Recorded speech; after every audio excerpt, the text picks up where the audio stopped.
신명기 32장 7절 12절입니다. 신명기 32장 7절 12절 말씀 제가 받들어 봉독해드리겠습니다. 옛날을 기억하라. 역대 연대를 생각하라. 네 아비에게 물으라. 그가 네게 설명할 것이요.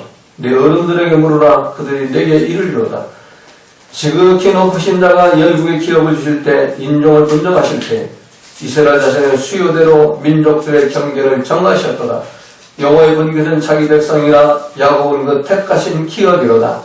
여호와께서 그를 황무지에서 짐승에 부러지는 광야에서 만나시고 호위하시며 보호하시며 자기 눈동자같이 지키셨도다. 마치 독수리가 그 보금자를 어지럽게 하며 그 새끼 위에 너풀거리며 그 날개를 펴서 새끼를 받으며 그 날개 위에 그것을 엎는 것 같이 여호와께서 홀로 그들을 인도하셨고 함께한 다른 신이 없었도다. 아멘. 우리 성 인사 나누겠습니다. 참 잘 오셨습니다. 참 잘 오셨습니다. 함께 예배드려서 반갑습니다. 우리 가슴에 소리 고백합니다. 하나님께서 보시기에 나는 가장 귀한 사람이다. 한 목소리 고백합니다. 하나님께서 보시기에 나는 가장 귀한 사람이다. 아멘. 저는 이 고백을 할 때마다 가슴이 벌렁벌렁 뜁니다. 하나님이 나를 너무나 사랑하시고 또 성경에 보면 눈동자처럼 귀하게 보신다고 그렇게 말씀을 하고 있으니까 분초마다 또 하나님은 나와 동행하시고 나와 함께 하시고 나를 정말로 사랑하시는 그것을 우리가 경험하는 그런 참 우리의 그 삶이 있을 때 이 고백을 여러분이 실감할 수가 있을 겁니다. 그러나 그런 경험이 없으면 그냥 형식적인 그런 고백이 될 수밖에 없는 겁니다. 정말 하나님 우리를 사랑하는데 얼마만큼 사랑하느냐. 천하보다도 귀하다고 성경은 말씀합니다. 하늘과 땅, 해와 달과 별, 이 지구 땅 덩어리보다도 우리 한 사람은 더 귀하게 보신다는 겁니다. 왜 귀하게 보십니까? 바로 독생자 예수 그리스도 하나님의 아들 성자 하나님을 우리의 메시아 그리스도, 우리의 메시아 그리스도라는 것은 우리의 통치자로 영접을 했기 때문에 누구든지 예수님을 메시아 그리스도로 영접을 하면 그 이름이 하늘나라 생명책 기록이 되고 하나님의 아들과 딸로 신분 변화가 일어나는 겁니다. 이 땅에 살면서도 하늘에 속한 자로서 하나님 나라의 왕자님 공주님으로 귀한 존재가 되는 겁니다. 우리는 귀한 존재가 되기 때문에 말도 귀한 말 하시고 또 생각도 귀한 생각 하시고 또 마음가짐도 귀한 마음가짐을 가지시고 행동도 귀한 행동을 하시기를 주님의 이름으로 부탁을 드리겠습니다. 오늘 이 시간에는 조금 전에 봉독한 말씀을 가지고 한 해의 매듭이라는 제목으로 함께 은혜를 나누고자 합니다. 여러분의 천재 화가 미켈란젤로에 대해서는 많이 아마 그림도 보았고 또 화가의 일생도 여러분들이 알고 있을 겁니다. 이 천재 화가죠. 그 로마 바티칸의 그 시스테나 그 예배당의 천정 벽화를 그린 사람입니다. 1508년 교황 율리우스 2세가 미켈란젤로에게 이 바티칸 그 성전의 그 시스테나 그 예배당의 천정 벽화를 그려달라고 부탁을 합니다. 그때 이 미켈란젤로는 33살이었습니다. 그 시스타나 성당 청장의 그 규모는 길이가 41m, 엄청나죠? 41m. 또 폭이 14m, 높이가 21m입니다. 까마득합니다. 21m 하면 거의 뭐 우리 이 교회 천장 4배 높이, 한 5배 정도 높이 되겠네. 그런 까마득한 그 천장에 벽화를 이제 그려야 하는 겁니다. 그래서 이 미켈란젤로는 4년에 걸쳐서 이 어마어마한 그림을 천장에 그려나갑니다. 그 성경에 나오는 천지천도의 9가지 주제를 가지고 천정 벽화를 그립니다. 이 천정만 그린 게 아니고 옆에와 앞 뒤에도 이렇게 그리는데 그건 이제 성경의 내용들을 그렸고 천정에만 그린 그림이 9가지 주제를 가지고 그립니다. 어둠과 빛, 또 해와 달과 별의 창조, 또 바다와 육지의 분리, 아담의 창조, 이브의 창조, 에덴 동산의 추방, 또 노아의 제사, 홍수와 노아의 방주, 그리고 술 취한 노아, 이렇게 9가지 주제가 천장에 그려져 있습니다. 이 9가지 주제의 천장벽화는 모두 프레스코 기법으로 그렸다고 하는데, 이 프레스코 기법은 석회 반죽을 벽에다 바른 뒤에, 이 석회 반죽을 먼저 천장에 바른 뒤에, 그 석회 반죽이 마르기 전에 그린 물감을 가지고, 그 알료를 가지고, 변색되지 않은 알료를 가지고 그림을 그려야 하는 그런 기법이 바로 프레스코 기법입니다. 그래서 이건 석회 반죽이 굳기 전에 그림을 그려야 되기 때문에 조금씩 그려나가는데, 굳기 전에 그리고 또 석회 반죽 바르고, 굉장히 이건 아주 고도의 숙련된 기술이 필요한 겁니다. 그리고 21m의 높이, 쳐다보기도 까마득한 그런 높이의 그림을 그리려면 작업대를 만들어야 되고, 또 작업대에서 옆이라는 게 옆으로 그리는데, 이 천장에 그리니까 누워가지고 그림을 그렸다는 거예요. 그래서 누워가지고 그림을 그리다 보니까 이 목과 허리 디스크가 오고, 또 무릎과 관절염도 오고, 또 근육통이 생기고, 또 천장에서 떨어진, 그리다 떨어진 그린 물감, 그 알료 때문에 그 눈에 이제 알료 방울이 떨어져가지고 눈병이 나고, 이런 온갖 그런 병마와 투자가 싸우면서 그림을 그려나갔다는 겁니다. 그래서 이제 거의 한 4년 동안 그림을 그렸습니다. 거의 끝난 것으로 보여졌는데, 그런데도 아직도 미켈란젤로는 천정을 바라보면서 이 마지막 그 세미한 그 마무리 그 터치를 계속하고 있었습니다. 그를 도왔던 조수들 가운데, 이걸 그림을 이제 미켈란젤로 혼자 그렸지만 그걸 도와주는 사람들이 있습니다. 조수가 석회 반죽을 해가지고 발라주는 사람이 있고, 또 물감 안료를 배합을 해서 미켈란젤로가 하라는 대로 배합을 해서 또 올려주는 사람이 있고, 또 작업대 만들어가지고 그걸 받쳐주고, 또 사다리 놔주고 붙잡아주고, 또 이 모든 그 도와주는 조수들이 상당히 많았었거든요. 근데 조수 중에 그 조수가 이제 이 자기가 보기엔 그림이 다 이제 완성되는데, 이거 모든 걸 이제 작업 도구도 치우고 작업대도 치우고 좀 이렇게 깔끔하게 일했으면 좋겠는데, 그걸 안 하는 거예요. 계속 천정만 보고 왔다 갔다 하는 겁니다. 그래서 이제 그 미켈란젤로한테 묻습니다. 선생님, 이제 거의 끝나지 않았습니까? 이렇게 물으니까 아직 끝나지 않았네. 자네는 끝난 거로 보이나? 나는 아직 안 끝났네. 그럼 또 몇 달을 지났다는 겁니다. 그래서 또 조수가 물었습니다. 선생님, 이제는 정말 다 끝나지 않았습니까?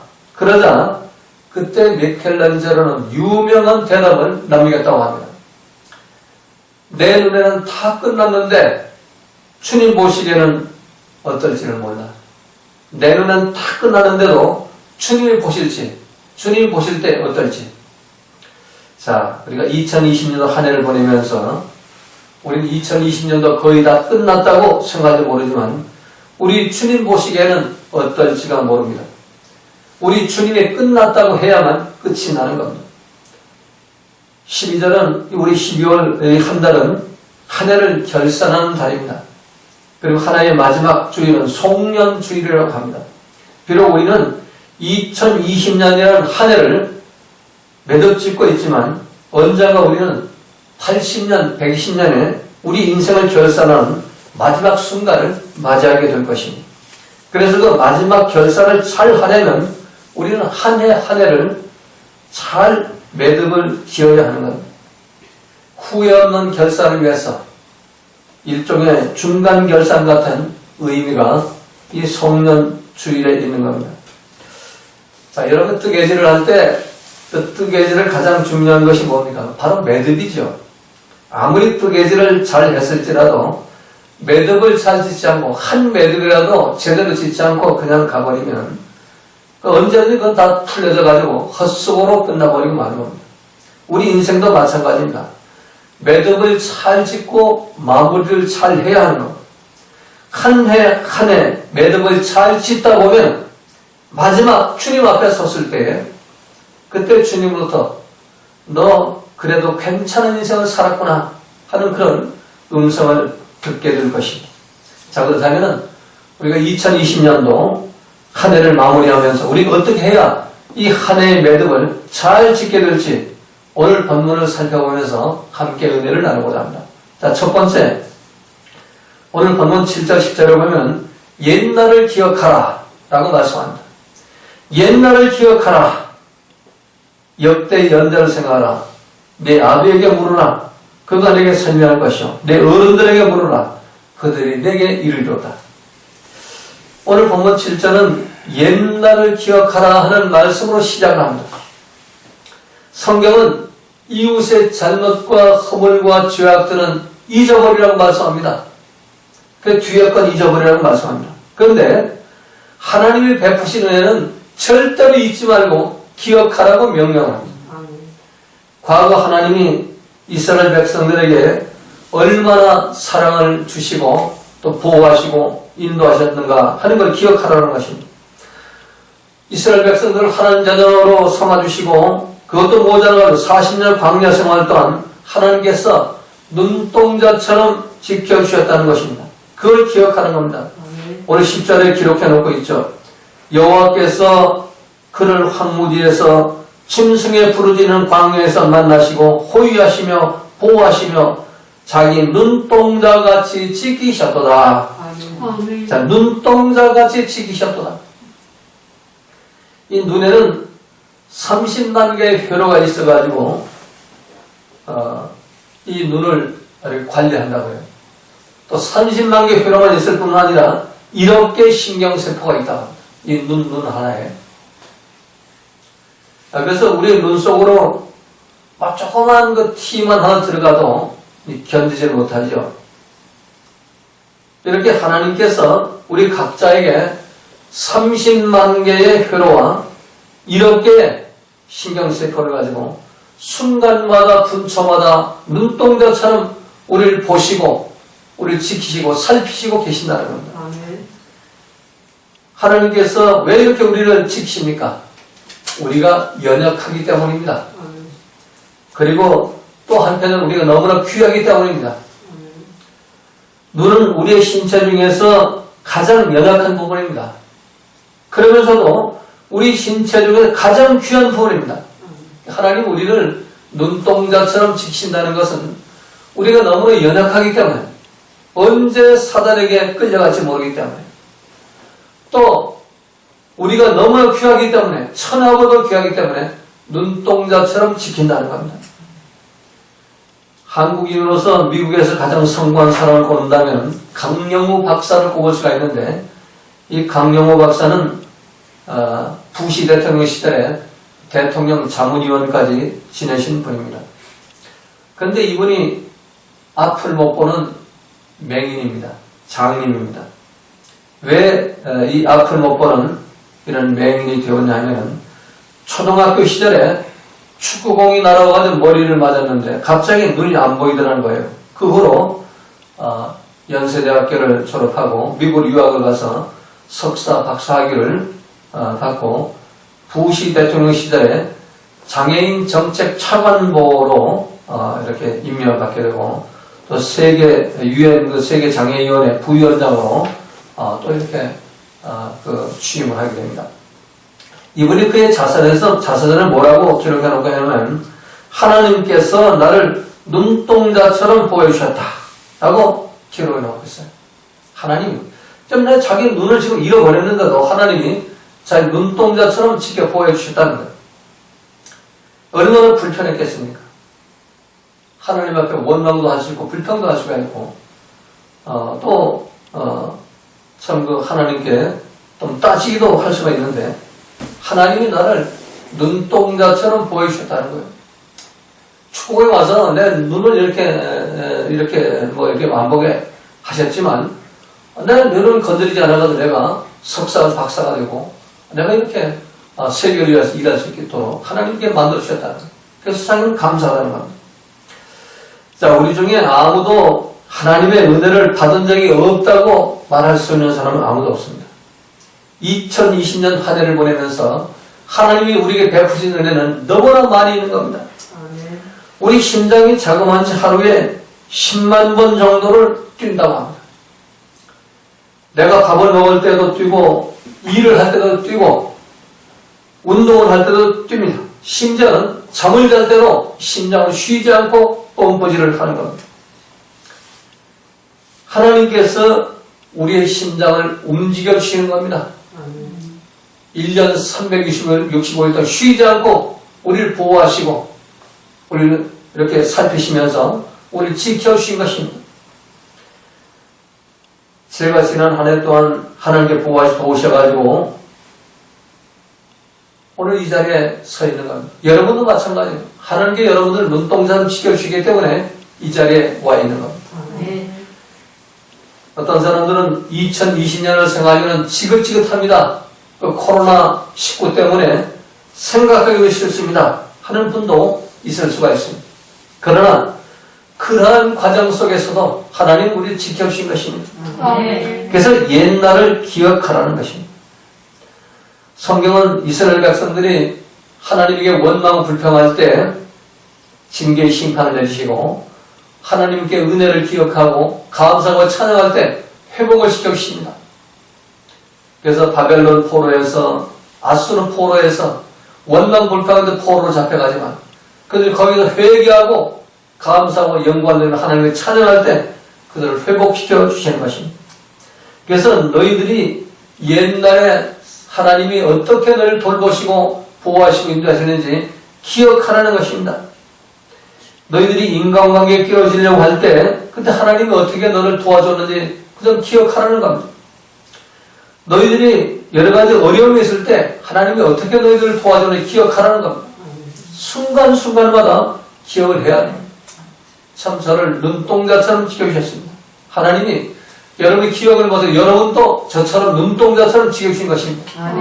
그래서 우리 2020년도를 참 하나님의 은혜를 기억하면서 마감을 하시는 여러분들 되시기를 주님의 이름으로 부탁을 드리겠습니다. 자, 두 번째로 어지럽게도 하시는 하나님이심을 이해하는 겁니다. 11절에 보면은 마치 독수리가 그 보금자를 어지럽게 하며 그 새끼에 너풀거리며 그 날개를 펴서 새끼를 받으며 그 날개에 그것을 없는 것 같이. 자, 하나님은 우리가 항상 푸른 초장 쉴 만한 물가로 인도하시는 분만이 아닙니다. 때로는 우리의 보금자리를 어지럽히시는 하나님이십니다.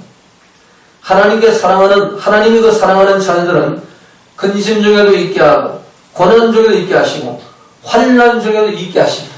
그러니까 오늘 본문 11절처럼 어지럽게 하시는 하나님이십니다. 여기서 우리는 어지럽게라는 표현을 살펴볼 필요가 있습니다. 마치 독수리가 그 보금자리를 어지럽게 하며 하나님이 우리 보금자리를 나의 삶의 터전을 나의 삶의 현장을 어지럽게 하신다는 겁니다. 쉽게 말하면 독수리가 새끼를 다루듯이 우리를 다루시는 하나님이라는 겁니다. 이 말씀을 정확하게 이해하려면 독수리의 생태를 알아야 합니다. 이 독수리는 생태적으로 그 보금자리를 높은 절벽 위에 이렇게 만든다고 합니다. 왜?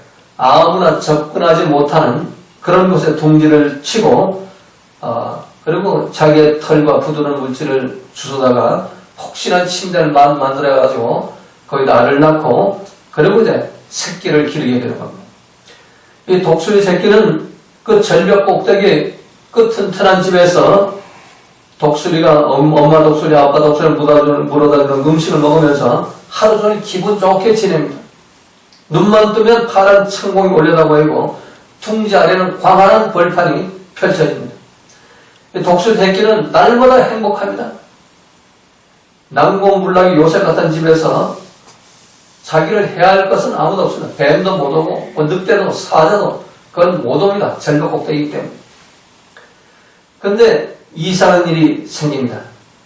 그렇게 자기를 사랑스럽게 정성스럽게 보호하던 엄마가 어느 날 갑자기 쓱난 모습으로 날개를 퍼덕이며 새끼들에게 위협을 줍니다. 새끼들을 못 살게 하는 겁니다. 새끼 독수리를 갑자기 변한 엄마를 보고 아니 우리 엄마가 미치셨나? 왜 나를 못 살게 하지? 왜 나를 어지럽게 하지? 하며 어리둥절합니다. 그래도 어미 독수리는 아랑곳하지 않고 새끼 독수리를 더 어지럽게 만듭니다. 날개를 펄럭거리면서 그리고 결국에는 한 마리씩 그 둥지 밖으로 내어 던집니다. 바깥으로 떨어뜨린다는 겁니다. 그 아이들이 그 행복한 보금자리에서 엄마 품속에만 이렇게 엄마가 또 뭐 갖다 주는 모이만 먹고 이렇게 먹이 먹고 살다가 갑자기 엄마가 그 절간을 내던지는 이게 얼마나 황당하겠습니까? 하나님이 우리한테 가끔 그런다는 겁니다. 아멘. 왜 그럴까요? 연단시키기 위해서 독수리 자기 새끼를 그렇게 절벽으로 떨어뜨리는 것은 날개 힘을 세우기 위해서, 날개 힘을 키우기 위해서 그렇게 하는 겁니다. 하나님 우리를 연단시키는 것도 마찬가지입니다. 자, 마지막 세 번째는 오늘 12절에 보면은 사망의 골짜기에 떨어질 때도 하나님은 함께 하시고 그것을 인도해서 올리시는 분이라는 겁니다. 12절에 보면 여호와께서 홀로 그들 인도하셨고 함께한 다른 신이 없었도다. 자, 독수리가 그 새끼들을 절벽에 떨어뜨려서 사망의 구렁텅이에 떨어뜨립니다. 그냥 내버려 두진 않습니다. 거의 땅바닥에 떨어져 죽을 지경이 되면은 쏜살같이 내려가서 새끼를 채가지고 자기 등에 업고 올라가는 겁니다. 그리고 또 몇 시간이 지난 뒤에 또다시 내던져버립니다. 그 몇 번 반복하다 보면은 이 새끼는 날개 힘을 얻고 지 힘으로 날아가지고 보금자리에 올라온다는 것. 마찬가지로 하나님도 우리를 벼락에서 떨어뜨려서 사망의 골짜기에 빠지게 해놓고 그리고 우리 훈련시킬 때가 있는 거예요. 우리 중에 한 사람이 코로나 확진 판정을 받았다고 이 방역 보건소 방역팀이 갑자기 쳐들어와가지고 뭐 강대 쌓이고 강대에서 의자고 천장이고 바닥이고 다 소독약 뿌려대고 갑자기 2주일부터 교회 문 밖으로 나와서는 안 된다. 폐쇄 명령을 내리지. 그래서 이제 2주일 정도 거의 지날 때 이렇게 보면은 마지막에는 뭐 생필품도 없고 이게 뭐 먹을 것도 없고 그런 정도입니다. 그런데 그러한 그 고난 속에 그런 환난과 이건 하나의 예입니다. 뭐 환난도 아니죠. 이런 건 아무것도 아니에요. 그런 속에도 하나님은 함께 하시고 인도하시고 계셨다는 겁니다. 아멘. 이걸 알라는 겁니다. 아멘. 우리 상식으로는 말이 되지 않은 것 같지만 이것이 바로 하나님이 우리를 인도하시고 보호하시고 섭리하시는 하나님의 사랑의 표현이라는 겁니다. 그런 경우를 당했을 때 너희들이 과연 비판, 정죄, 원망, 불평하지 않고 기뻐하고 감사할 수가 있느냐? 이걸 보시는 겁니다. 이런 하나님의 사랑을 깨닫지 못하면 우린 조그만 환난과 고난이 오면은 비판, 정죄, 불평, 원망하다가 하나님을 떠나게 되고 교회를 떠나게 되고 인간관계가 깨어지게 되는 겁니다. 이 독수리 얘기를 좀 더 하겠습니다. 새끼 독수리가 절벽에 떨어질 때 어떻게 합니까? 엄마 나 죽어 하면서 막 그냥 날개질을 치면 그래도 떨어지잖아요. 그래서 엄마는 그냥 내버려 놔둬요. 왜? 땅에 떨어져서 바위가 붙여 죽기 지점까지 내버려 놔둬요. 그리고 떨어져 죽을 정도가 되면 가서 착취해가지고 올라가는 겁니다. 우리 한 사람도 코로나에 영향을 받지 않았어요. 모두 100% 음성 판정을 받았어요. 확진 판정 보고 병원에 간 분도 100% 음성 판정으로 다른 사람 다 약 투약을 하는데 약도 받지 않았어요. 왜일까요? 하나님 우리를 연단시키고 훈련시키기 위해서. 이런 경우를 당해도 너희 기쁨 뺏기자 감사 뺏기지 않을 수 있냐? 정말 룰루랄라하고 찬양하면서 감사를 살아갈 수가 있냐 말이에요. 그 어줍지 않은 그 지식 가지고 뭐 정부 정책을 비판하고 뭐 보건소 시청을 비판하고 그런 짓거리 하지 말고 정말 하나님이 우리를 보호하시고 인도하시고 섭리하고 이런 과정을 통해서 우리를 훈련시키고 또 너희들이 필요한 그 보너스까지 주시는 그 하나님, 그 하나님께 우리는 찬양과 영광과 감사를 돌려야 하는 겁니다. 그래서 어려운 일이 있을수록 환난과 고난이 다가올수록 하나님께 찬양하고 하나님께 영광을 돌리는 겁니다. 아멘. 이번 2020년도에 이걸 하나님 우리를 훈련시키는 거예요. 아멘. 자, 2021년도에는 여러분들 이건 조그만 이제 우리가 교육을 받았으니까 어떤 큰 환난과 고난과 고통이 다가온다 하더라도 그걸 기쁨으로 이렇게 넘어가시기 바랍니다. 아멘. 오늘이 아마 고비인 것 같습니다. 오늘 이제 뭐 3단계 격상을 하든가 뭐 안 하든가 뭐 결정을 한다고 그러는데, 이제 3단계 격상이 이제 결정이 나면, 그 행정명령이 나오면, 여러분 교회와 예배 못 드립니다. 목사 혼자, 이제 1인 방송을 해야 됩니다. 그래서 그런 경우에 어떻게 하나님과의 관계를 유지할 것인가? 교회와 관계를 어떻게 유지할 것인가? 예수님 머리 계신 교회의 지체로서 내가 어떻게 살 것인가? 이걸 우리가 이번 금년 한 해 마무리하면서 오늘 말씀을 통해서 그 지혜를 깨달아야 하는 겁니다. 오늘 3단계 결정이, 오늘 저녁 방송에 3단 결정에 대한 방송이 나오면은 이번 수요예배나 송구 영상 못 드립니다. 그러나 온라인으로 실시간 방송 예배를 할 겁니다. 제가 그 실시간 예배를 드리도록 모든 시스템을 지금 준비하고 있고, 또 실시간 방송 카메라도 좋은 걸 내가 구입을 해놨습니다. 그래서 여러분의 기도 제목은 만일 3단계 격상이 되면은 수요일날이나 목요일날까지 뭐 휴대폰으로 이렇게 문자 메시지 보내면 됩니다. 그렇게 해서 단톡방 카톡으로 보내면 이게 전체 공개가 되니까 개인별로 저한테 문자를 이렇게 보내시기 바랍니다. 그럼 그 문자를 보고 그걸 내가 노트를 해가지고 개인별로 그 예배 시간에 기도를 해드리도록 그렇게 하겠습니다. 그럼 만약 뭐 2.5단 그대로 계속된다면 우리 뭐 20명 이하로 예배를 드릴 수가 있으니까 변함없이 수예배 또 송경예배를 드릴 수가 있습니다. 자, 실로 하나님께서 우리를 천국 시민으로 양성하기 위해서, 하나님 마음에 합한 자로 양성하기 위해서 때로는 환난과 고난과 역경을 주시는 것입니다. 연단을 하시기 위함입니다. 그래서 우리가 지난 2020년 한 해 동안 여러분의 가정과 직장과 사업장, 또 이 나라의 정치, 경제, 사회 속에서 그 가슴 아팠던 일들이 너무나 많이 있습니다. 자영업자들이 문을 닫고, 또 직장에서 정리해고를 당하고, 또 사랑하는 자녀의 문제가 생기고, 자신의 건강에 또 문제가 생겼던 그런 분들도 있을 겁니다. 그러나 그 지난 1년 동안 그 모든 작은 고난과 환난들은 결국 하나님이 우리를 연단시키기 위한 하나님의 사랑이었음을 우리는 깨달아야 되고, 그 하나님께 감사와 찬양과 영광을 돌려야 하는 겁니다. 하나님께서 우리를 때로는 물 가운데 지나게 하시고 불 가운데 지나게 하시는 겁니다.